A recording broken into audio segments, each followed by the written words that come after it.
Bienvenue.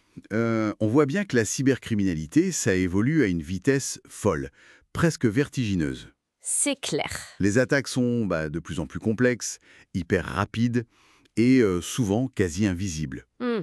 Alors, la question qu'on se pose tous, c'est comment nos systèmes, nos entreprises, comment peuvent-ils tenir le coup face à cette pression qui n'arrête pas? Justement, c'est pile là que l'intelligence artificielle, l'IA, entre en jeu. Elle est en train de vraiment bousculer les approches classiques de la cybersécurité. Ah oui. Oui, et aujourd'hui, on va regarder ensemble comment l'IA répond concrètement à ces défis. L'idée, c'est de voir ce qui change vraiment sur le terrain, quoi. D'accord, parfait. Allons-y. Le premier gros problème, si je comprends bien, c'est cette quantité énorme de données, le fameux big data. Exactement. Transactions, log réseau, les connexions, c'est un vrai océan d'infos. Et les méthodes d'avant, avec leurs règles un peu figées, elles sont dépassées, complètement noyées. C'est ça, elles sont noyées. Alors comment l'IA, elle gère ce volume monstre? Alors, elle utilise ce qu'on appelle l'apprentissage automatique, le machine learning. En gros, elle apprend à partir des données elle-même, sans qu'on ait besoin de lui dire exactement quoi chercher pour chaque nouvelle menace. D'accord. L'IA peut donc analyser ces flux énormes en temps réel, et surtout, elle peut repérer des anomalies, des schémas un peu bizarres que une règle fixe ou même un humain pourrait rater. Des anomalies. Comme quoi, par exemple? Un exemple concret. Et est-ce que du coup, elle risque pas de se tromper et de bloquer des trucs normaux? C'est une bonne question, ça. Le risque de faux positifs, oui, il existe, mais il se réduit à mesure qu'on affine les modèles d'IA. Un exemple classique, c'est une transaction bancaire qui arrive soudainement, très loin, en pleine nuit. Ah oui. L'IA, elle le voit en quelques secondes. Mais au-delà de juste détecter, l'IA fait aussi de l'analyse prédictive. C'est-à-dire qu'en étudiant les tendances passées, elle essaye d'anticiper les prochaines attaques. Elle essaie d'anticiper. Oui, l'idée clé, c'est vraiment ce changement d'état. On passe d'une position où on réagit après coup à une position où on essaie d'anticiper. D'accord. Et cette capacité à anticiper, ça doit être crucial, vu la vitesse des attaques aujourd'hui. Les équipes humaines, elles peuvent juste pas suivre, c'est ça? C'est là que l'automatisation dont on parle, elle intervient. Exactement. Les plateformes SOR, ça veut dire Security, Orchestration, Automation and Response, elles sont vraiment le symbole de ce changement. SOAR, d'accord. Elles automatisent les premières actions. Bloquer un accès qui paraît suspect, isoler une machine qui semble infectée, appliquer un patch de sécurité. Tout ça, ça réduit le temps de réaction de façon vraiment spectaculaire. Mais, question bête peut-être. Automatiser comme ça la réponse, est-ce que ça crée pas un risque de boîte noire? Que les équipes, à la fin, elles sachent plus trop pourquoi une décision a été prise par l'IA? Alors, c'est un risque, oui, qu'il faut gérer. Ça demande une bonne supervision, une configuration fine.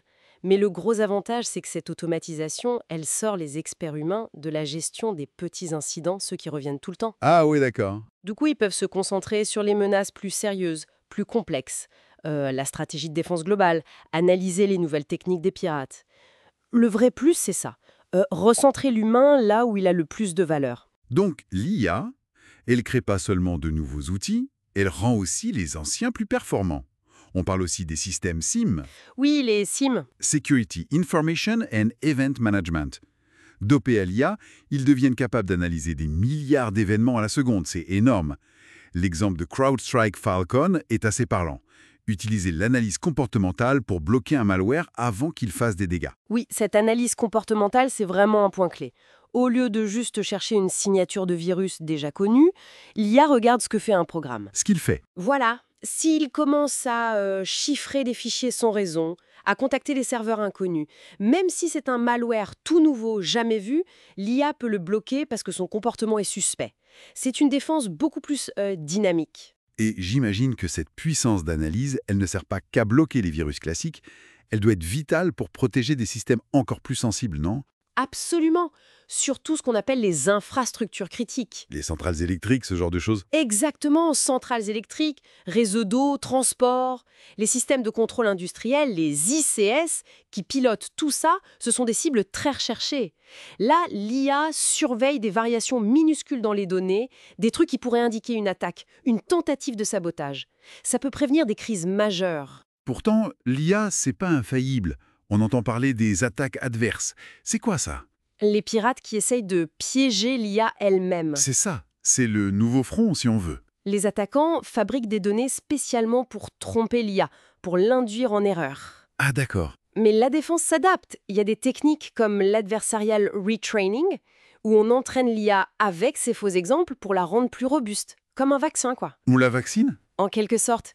Et on voit aussi arriver les grands modèles de langage, les LLM, ces IA super fortes en langage pour analyser par exemple des forums sur le dark web, des rapports de menaces et repérer des risques qui émergent en temps réel. Donc c'est une sorte de course-poursuite sans fin en fait. C'est tout à fait ça, un vrai bras de fer technologique. Mais l'IA donne quand même un avantage important à la défense. Elle apprend, elle s'adapte tout le temps. C'est dans sa nature. Bon, pour conclure alors, l'IA, ce n'est pas la solution miracle à tout, la fameuse panacée. Non, clairement pas. Mais ça représente une transformation vraiment profonde. Ça rend la cybersécurité plus, plus intelligente, plus rapide, plus capable de s'adapter à des menaces qui, elles, changent tout le temps. C'est exactement ça. Le changement fondamental, c'est qu'on passe d'une défense qui était surtout passive, on attendait l'attaque pour réagir, à une approche beaucoup plus proactive. On anticipe, on neutralise avant que ça fasse mal, et comme ça, on protège mieux notre monde numérique. Et pour finir, une petite pensée à méditer. Puisque l'IA elle-même apprend et évolue constamment, quelle pourrait être la prochaine étape?